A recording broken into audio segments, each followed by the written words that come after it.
هو أكل الشوكولاتة، وطبعًا دي حاجة كمان شوية هنقول للأعمار الصغيّرين والشباب اللي في السن الصغيّر والteenagers، أكل الشوكولاتة كتير بيزوّد حَب الشباب.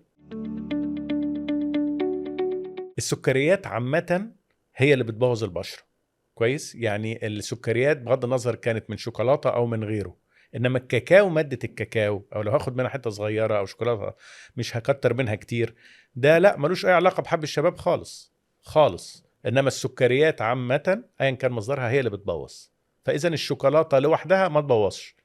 بس زي ما بقول أي حاجة لا، ما أنا لو أكلت شوكولاتة كتير هبقى كأني باكل سكريات كتير، فهي. يتجنب بقى حاجات معيّنة؟ يعني خلاص دلوقتي بقى حد عنده حَب الشباب مثلًا أو لو بكترة في وشه. يعني دي بقى أنا أفضّل إن دكتور متخصص هو اللي يعني هو اللي يجاوب فيها، بس عامةً إحنا بنقول القواعد العامة اللي هي ابعد عن السكريات الكتير، اهتم بنضافة الوش كتير، في أدوية معيّنة للبشرة الدهنية، في أنواع معيّنة من الصابون بتتاخد ليها، وعلى فكرة البشرة الدهنية ما لهاش دعوة هو أصلًا البني آدم مليان والّا لأ.